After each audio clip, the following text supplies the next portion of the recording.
Good evening, everyone. Thanks for coming. Hurricane Milton, as I'm sure you know, has intensified very quickly throughout the day. Very rapid intensification. Currently a Category 5 storm with winds of 180 miles per hour. One of the strongest storms on record. It's a storm that we absolutely need to take seriously here, and we will. We are currently under a hurricane watch here in Duval County, a storm surge watch, and a flood watch. We're currently expecting sustained tropical storm force winds of 40 to 50 miles per hour with gusts of 60 to 70. At the beaches, intracoastal, along the St. Johns River, and high-profile buildings, we can expect slightly stronger sustained winds and potentially sustained hurricane force winds. While the winds may be similar to Helene, the threat of flooding rain is one of the biggest differences. That's really what we're looking at this time, and that's what we're most really concerned about compared to what we were concerned about with Helene. Our ground is obviously already saturated. The river levels are elevated, and we're expecting at least 4 to 6 inches of rain with a chance of as high as 10 inches of rain in some areas of the city in a very short period of time. Those factors combined put us at risk for tidal flooding of 2 to 4 feet in Ortega, Riverside, San Marco, Southampton, downtown, and along the Trout River, Ribault River, and Moncrief Creek. The beaches could see a similar level of storm surge this time. As for timing, we expect the outer bands to start here on Wednesday afternoon, so the forecast has pushed out a little bit as the storm has slowed a little bit. So Wednesday afternoon with tropical storm force winds and the worst weather occurring Wednesday night and into Thursday morning. So if there's good news there, we really should be getting our worst weather when most people should be at home. Tidal flooding will be increasing throughout Thursday, peaking Thursday afternoon, and possibly on Friday in concert with the high tides. All in all, your preparations at home should be finished by Tuesday night, and we're asking everyone to stay home and off the roads on Wednesday. If you live in a flood-prone area, we encourage you to find shelter on higher ground or in one of our city shelters. Alex Booth from the National Weather Service is going to tell us more in just a few moments, but I need to get through a bunch of other information for you first. So, local state of emergency, we'll be declaring that at 8 a.m. tomorrow morning. As a reminder, this is a necessary step to initiate the local resources that are needed to protect the public during a storm. Also today, Governor DeSantis added Duval County to the executive order declaring a state of emergency on the state level. So we appreciate the state's collaboration and support, even when they prepare for other parts of the state facing the brunt of this storm. Both the president and vice president's office called me within the last hour to ask if there is anything that we need and to offer their assistance through the storm. They asked us to keep in touch and let us know if there is anything we need here in Jacksonville, and I'm very grateful for that, given all the needs that they have been actively having to address in both all of the Florida, Georgia, and in the Carolinas. The Duval County Emergency Operations Center is partially activated today, and it will move to full activation at 8 o'clock tomorrow morning. Our team will also be providing a briefing to the City Council at 3 p.m. tomorrow afternoon. At the conclusion of this special council meeting, they will adjourn and immediately convene their regular council meeting. In terms of office closures, so again, we are open for business on Tuesday. All City of Jacksonville offices will be closed beyond essential personnel Wednesday through Friday. So Wednesday, Thursday, Friday, only essential personnel will be reporting for duty. Duval County Public Schools will also be closed from Wednesday through Friday for safety and because many of our city shelters will be at school locations, and we really appreciate their service to Jacksonville when it comes to these storms.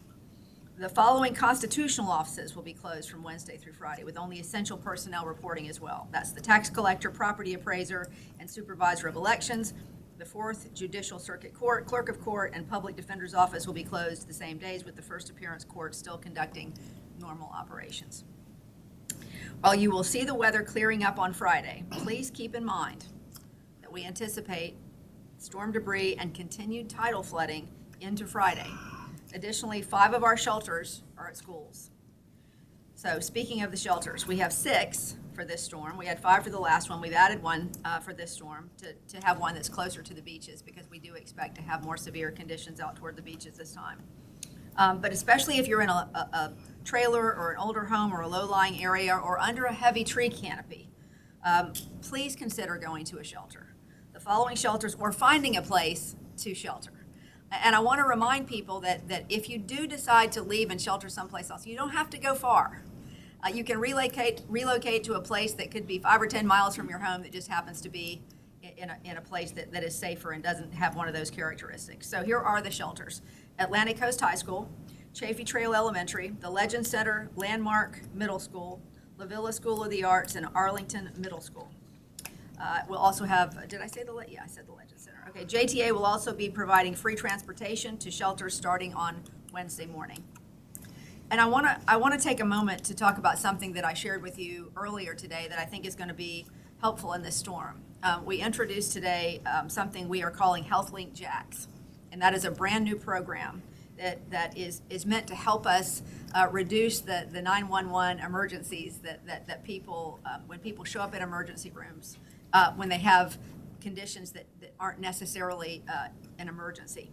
So if you're uninsured and you need health care, please contact HealthLink Jacks. This is a free service available 24/7 that provides on-demand visits with board-certified doctors through a video call, and then connects patients with free local clinics and other existing community resources. Now, obviously, if you have a true emergency, please, we want you to go to the emergency room or call 911. If you don't, and you just have something that you're concerned about, make use of that line. It's 904-925-CARE. That's 904-925-2273. And it's available to all Duval County residents who do not have insurance.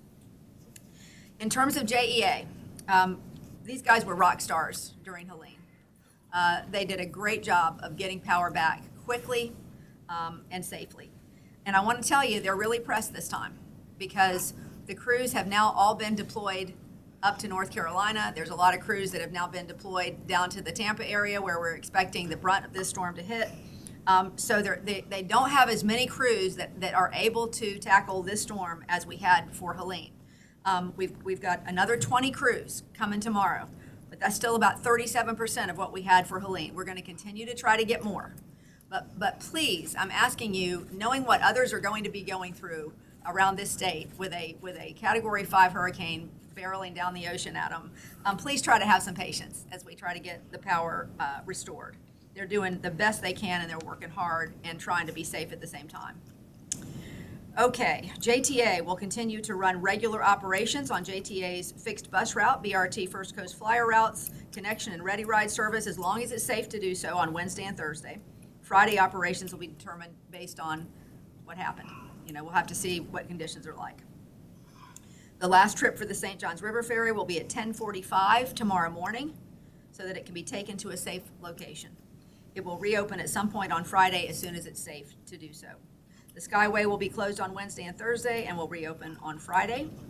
And Ken Knight Drive, one of our areas that historically floods, and we expect it to absolutely flood during this storm. There'll be trips that you can take to shelters from there. JTA is providing free shuttles for Ken Knight Drive residents starting at 8 a.m. Wednesday through the duration of the storm. So pickup will be at bus stop 3991, located at Ken Knight Drive and Moncrief Road. Residents will be transported to the Legend Center at 5130 Sutel Drive. They'll only have essential personnel reporting Wednesday and Thursday, with Friday to be determined. Greyhound has canceled all bus operations across Florida beginning at 6 p.m. tomorrow. It is undetermined when they will resume operations. Our downtown terminal will remain closed until that happens. As far as parking goes, if you live in a flood-prone area or are concerned about damage to your car, the following city-owned garages will be open downtown starting at 8 a.m. Wednesday through Friday. Water Street Garage, the Ed Ball Building Garage, the Yates Building, and the Duval Street Garage. So that's the Water Street Garage is at 541 Water Street, the Ed Ball Building at 238 West Monroe, the Yates Building at 200 East Adams Street, and Duval Street at 33 West Duval Street. JTA will also, as they did last storm, be opening the Kings Avenue Garage for free as well. Our various public works teams are taking care of trees and clearing drains and inlets and ditches and securing loose items in advance of the storm. For the first time ever, a tiger dam is being set up in Jacksonville Beach to help with storm surge. We will be keeping solid waste pickup on schedule tomorrow. All Thursday, solid waste collections, garbage, recycling, and yard waste will be suspended. Trail Ridge landfill will be closed on Thursday as well. And Thursday collection for garbage and recycling will be rescheduled to Saturday. Friday collection for garbage and recycling is anticipated to occur as normal at this point. Yard waste and debris collections will resume in an ongoing manner on Friday until all debris is removed from Helene and Milton. So a lot of folks have asked questions about that, and I want you to understand, again, we have a big city, and due to the volume of debris that was received in Hurricane Helene, some of the yard waste collection pickups are behind schedule. We have brought in extra crews, and we ask for your patience as they continue to work around the clock to pick up that debris. And if you see any debris still sitting out in front of your house, or there's debris that you're thinking of putting out there, please try to get that in a place where it's not going to blow around between now and if it's not picked up tomorrow, when the storm comes, try to secure that in as much as you can, and don't put any new waste out there until we can get our arms around this. As Hurricane Milton approaches, we ask you to help us in as much as you can in getting that debris off the curbs. The airport is monitoring this storm, and there have not been any flight cancellations at this time. As always, passengers should check directly with their airline on flight status. I'm gonna repeat something that I said last week. JIA doesn't close unless all flights are canceled. And once all flights are canceled, they are not a shelter, so you cannot hang out at the airport. So check with your airline to make sure your flight is still going to travel on time. Jacksport is open and operational as they continue to monitor the storm. The return of the Carnival Elation voyage that departed on October 5th may be delayed in coming back in. Guests scheduled to depart Jacksport on October 10th can sign up for text alerts from Carnival. JSO is setting up extra patrols to monitor bridges, provide traffic control, and close off flooded roads. And they ask us to remind you, please do not drive through flooded waters. We're going to have some flooding in this storm. And in fact, if we get flooding to 4 feet or above, it's going to get into some homes and businesses. So I'm asking you to please be very careful and don't drive through those flooded areas unless you need to, and don't drive through anything too deep. JFRD also will be staging 3 swift water rescue teams, 6 emergency road access teams, and 1 urban search and rescue team. We did have a few ERAT teams supporting on Helene response in North Carolina. They have moved to St. Petersburg for Hurricane Milton, and we're really grateful for these brave teams for showing up for these communities. Keep in mind, though, that even with the support for neighboring communities, we do have enough teams here at home to protect the public. So don't worry about that. They're just, they're wonderful to go down and do that for our neighbors. As far as final preps are concerned, today and tomorrow are the days to complete your home preparations before rain bands start coming in on Wednesday afternoon. Please secure your home, clean up any limbs or debris, clear your drains and gutters, and secure loose outdoor items that could become projectiles. Be mindful of trees that could become uprooted from heavy winds in our already saturated grounds. And we've had these previous weeks of rain. So hopefully a lot of our weak trees are already gone from the last storm, but we still have to be mindful of that, especially given that the winds may be a little stronger. Ensure your supply kits are stocked up and that you have an emergency plan for your family. All your final preps should be in place before Wednesday evening.